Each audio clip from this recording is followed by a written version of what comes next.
te estás patologizando y afectando tu propio grado de funcionalidad en base a un TikTok. Hola, bienvenidos a nuestro capítulo número 3, en donde servimos psicología en taza chica, pero con gran contenido. Hoy día queremos hablar de un tema en particular, que esto ya es como bien relacionado en realidad al por qué quisimos hacer este podcast en general, que vendría siendo el tema de los diagnósticos y las redes sociales, en donde quizás se podría pensar que hay diagnósticos que están como quizás muy de moda, entonces hay que ver también en qué momento sirve de ayuda y en qué momento ya termina siendo como una estigmatización o una como casi que una idealización con el tema de los diagnósticos. Claro, se cae en la romantización, en el estereotipo, en las categorías rígidas. Entonces sí, pues nos emociona mucho hacer este episodio porque es justamente de donde nace la idea del podcast. ¿Cómo tú lo ves en las redes sociales, todo esto? Por ejemplo, yo no sé, en momentos en donde tengo tiempo libre para ir viendo TikTok, qué sé yo tengo tanto mi cuenta de psicóloga como mi cuenta personal. Y bueno, si bien en mi cuenta de psicóloga salen claramente otros temas como respecto a lo que yo más consumo, en mi cuenta de psicóloga tiende a aparecer más cosas relacionadas a lo que es los diagnósticos, salud mental, y muchas veces puede llegar a pasar en donde empieza a hablar quizás alguien que sí tiene un real diagnóstico, por ejemplo de, no sé, de autismo, de ansiedad generalizada o ese tipo de cosas, que empieza a hablar desde su experiencia, pero también hay muchas personas que tienden a ver eso y decir como, yo tengo eso, como yo soy igual a ti, entonces yo sí o sí tengo ese diagnóstico, y como que se quedan ahí, pero no van más allá, como que solamente queda en eso y ya. Claro, como en base a un video en específico sobre generalizo y me quedo con todo esto. Por ejemplo, el típico ejemplo de, bueno, si es que te molestan las texturas de ropa es porque probablemente tienes trastorno del espectro autista. A uno le pueden molestar las texturas de la ropa y no necesariamente tener ese diagnóstico. Entonces, ahí se cae en la generalización. Justo ahora la Vale le estaba mostrando un meme. Lo vamos a poner acá. Adjunta meme. Adjuntamos meme. Y esto yo sé que tiene la intención de hacer reír, o sea, de repente hay cosas que sí son chistosas, pero que no se tienen que tomar en serio. A nosotras sí nos dan risa los chistes de humor negro, seríamos súper hipócritas diciendo que no. Sí. Pero una cosa es humor y otra cosa es como identificación. Claro, es tomarlo como una verdad. Entonces, ¿qué pasa justamente como en este meme? Que es que, el TLP, que es el trastorno límite de la personalidad, en realidad es un diagnóstico que es súper difícil, como implica mucho sufrimiento para la persona. No es fácil vivir con TLP, y nosotras lo vemos en la clínica. Entonces, al final, no sé, lleva a estereotipos e ideas erróneas como de, quizá yo nunca voy a encontrar el amor, porque con mi diagnóstico, nadie se me va a querer acercar. Entonces hay que tener igual mucho cuidado con sobreidentificarnos y tomarlo como una verdad y no como un humor. Igual hay que tener en cuenta de que si uno tiene un diagnosticado por un psiquiatra, ojalá, también tener en cuenta de que el tener un diagnóstico no te hace ser el diagnóstico. Yo creo que eso es muy importante. Sí. Por ejemplo, nosotros estábamos poniendo el tema del trastorno límite de personalidad, borderline. Pero en ese sentido, el tener un trastorno no te hace ser más o menos persona, porque muchas veces yo he visto en redes sociales que dicen como, si conoces a la minita TLP, aléjate porque te va a arruinar la vida. Es como, no, es una persona como tú, como yo, que simplemente tiene rasgos distintos, que tiene una forma de ver la vida distinta.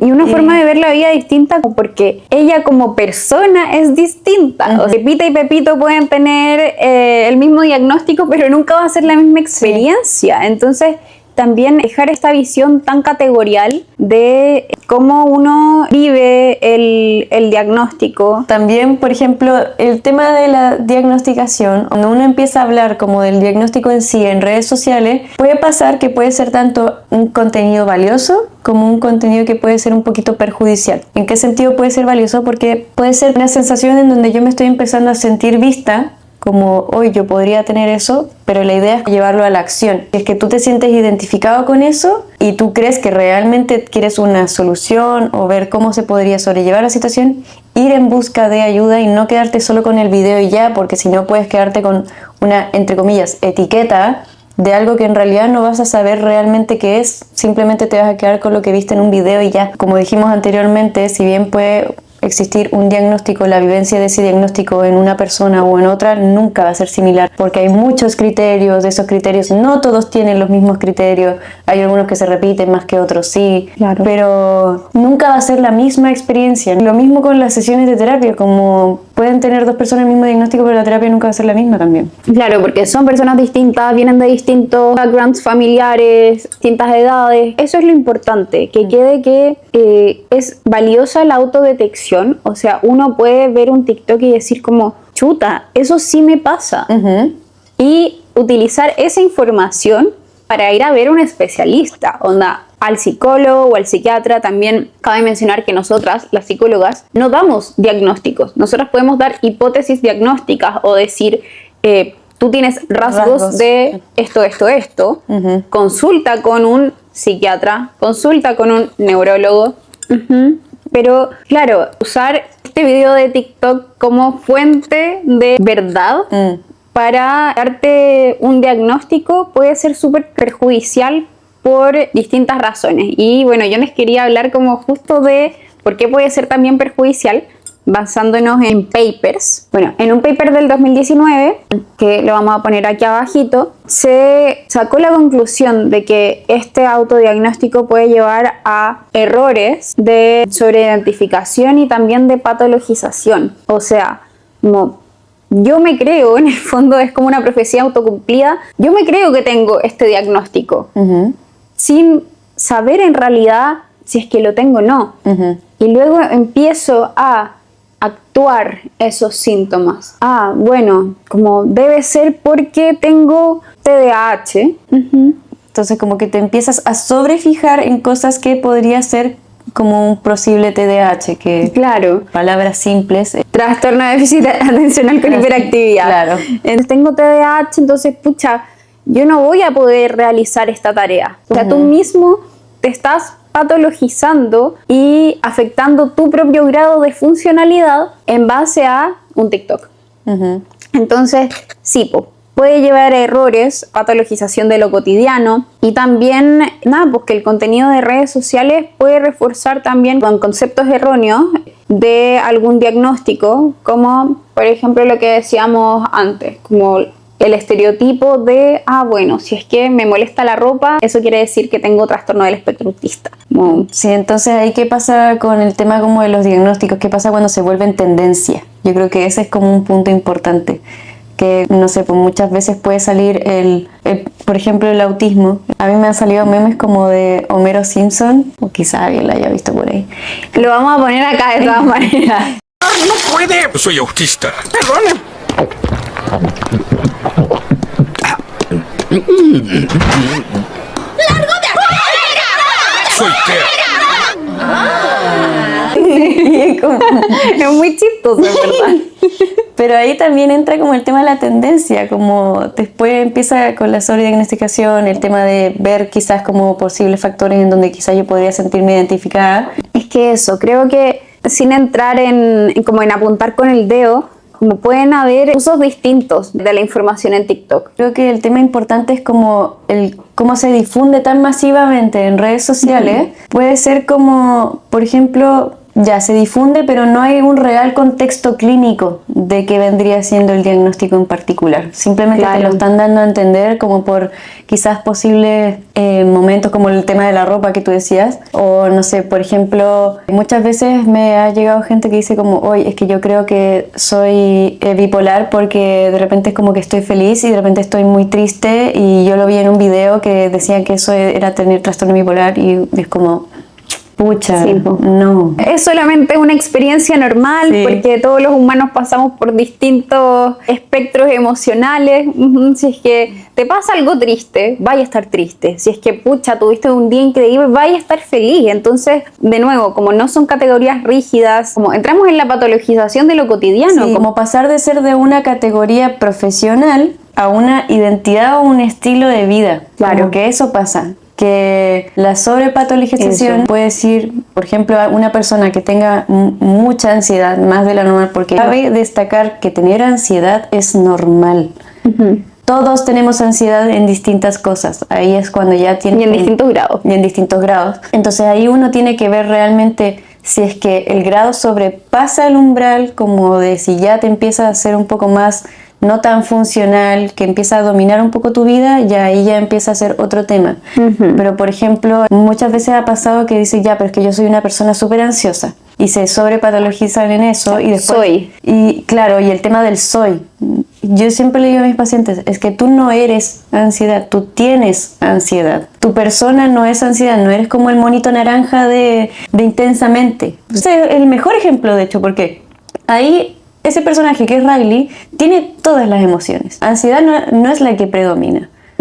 Claro, como No es esa persona en particular. puede predominar en distintos momentos de tu vida, en distintas horas de tu vida. Hay que dejar en claro que aquí no estamos invalidando la sensación, ni la emoción, ni la ansiedad, por ejemplo, porque muchas veces me dicen como es que cuando voy a entrar al metro o voy a entrar a la micro en hora peak me genera mucha ansiedad, pero claramente igual es lógico, porque no es un espacio cómodo. Vas a estar entre medio de mucha gente que en realidad no quieres que estés alrededor de ti. Sí, pues, todos podemos tener experiencias ansiosas distintas, pero tú no eres esa el ansiedad. diagnóstico. Como tú puedes tener mucha ansiedad en tu vida, pero tú no eres esa persona que encarna toda la ansiedad del mundo. Eso, y me encanta lo que dijiste de se transforma en un estilo de vida, porque sí o sí, o sea, yo creo que y acá vamos a hablar un poco de como esto aesthetic. Esta palabra refiere a un estilo visual que es atractivo y que genera conexión con los usuarios. Los intentamos como transformar en personas, como encarnar. Se hace difícil salir de la categoría autoimpuesta. La sobreidentificación puede llevar a que si no desplegamos estos hábitos que calzan con la categoría, se desdibuje nuestra identidad. Uno puede tener borderline y encontrar humor en eso.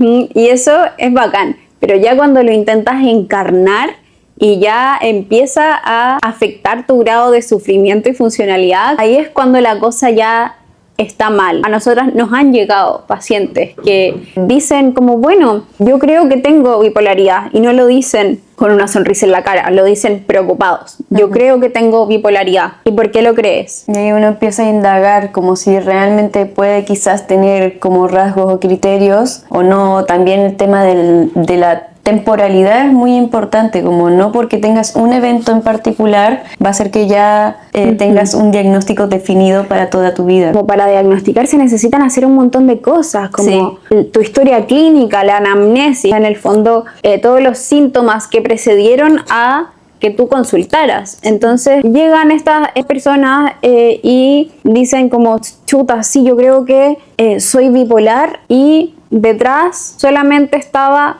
el video de TikTok diciendo, mira, si es que tienes esto, probablemente tengas bipolaridad. Entonces, claro, hay gente que en verdad sufre con esas cosas. No hay que tomárselo tan a la ligera. Y también, bueno, cachar también de quién consumimos el contenido psicológico.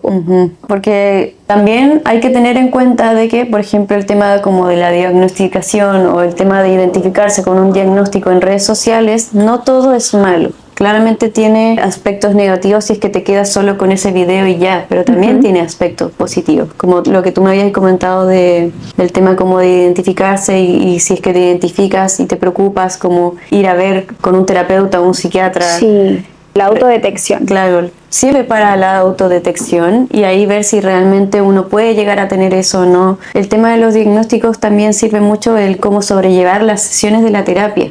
Yo creo que eso es muy importante. Si bien nosotras nunca vamos a decir como tú tienes el diagnóstico de o si es que tú preguntas, claramente te podemos decir es que podrías tener rasgos de o podrías tener no sé qué, si quieres estar 100% segura o seguro. Consulta con un médico. Con un médico, con un psiquiatra, pero sí nos ayuda siempre a cómo poder no sobrellevar las sesiones, sino cómo estructurarlas de una forma en la que a ti te podría servir mucho más. Sí, totalmente. Pero también entra como desde el lado de nosotras como terapeutas ahora actualmente, pues si llega un paciente nuevo a la anamnesis remota y próxima, si me dices tengo el diagnóstico de depresión, tengo el diagnóstico de TLP, ahora sí o sí tengo que preguntar, ¿diagnóstico real, como un diagnóstico realmente diagnosticado por un psiquiatra o un diagnóstico por TikTok? Sí. Y muchas veces me han dicho, ay no, TikTok.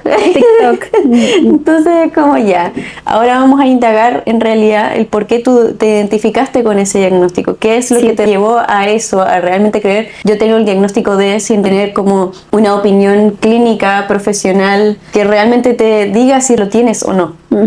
Creo que eso también es muy importante. Sí, y también, bueno, hay experiencias clínicas subjetivas que están bacanes, como por ejemplo esto que yo decía, como el identificarse con un meme puede llevar a que si tú digas, chuta, como tengo TLP, como quizá no soy tan querible, pero por otra parte también te ayuda a formar comunidad, te ayuda a sentir que no estáis sola en el proceso de tener este diagnóstico, personas que se sienten similares a ti. Hay muchas comunidades. Hablando de caso personal, yo en algún momento de mi adolescencia tuve depresión y me acuerdo que yo me metía a Reddit y era súper como, no sé, era como un abracito, como decir como, ¡ay, qué heavy! Que hay gente que de repente, no sé, pues, no le dan ganas de levantarse y comer, como por mucho que tengáis hambre, como no te da la energía para ir y hacerte un pan. O hacer cosas tan simples como lavarte los dientes. Incluso. Claro, entonces como que también se siente como, oh, no estoy sola. Te ayuda a esa visión de humanidad compartida que yo creo que igual es súper necesaria y un poco te ayuda también con la autocompasión. Así que sí, no está del todo mal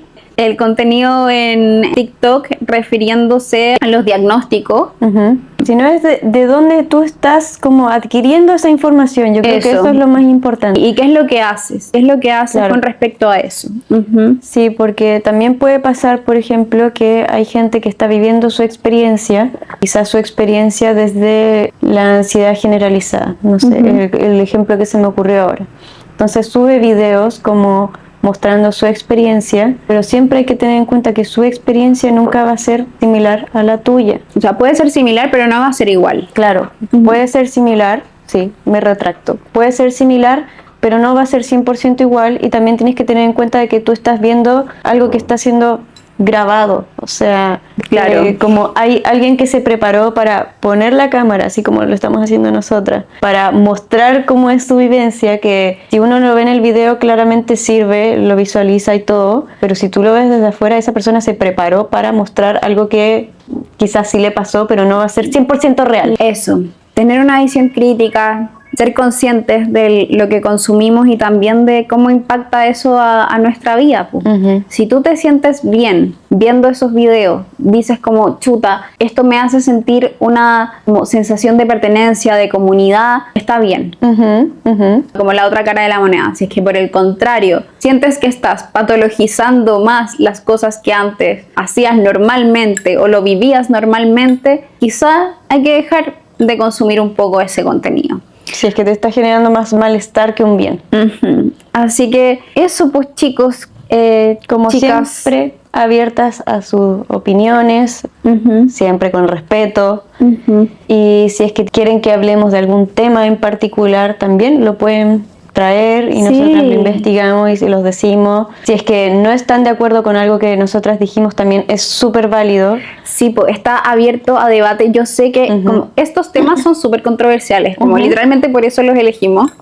Porque es muy interesante hablar de ellos y conocer las distintas perspectivas. O sea, ni siquiera en el mundo de la investigación se ponen de acuerdo si es que el autodiagnóstico está bien o está mal. Entonces, siempre van a ver las dos caras de la moneda. Siempre, siempre, siempre. Así que eso, pues, nos estamos viendo en el siguiente capítulo. Chau, chau. Corazón coreano. Corazón coreano.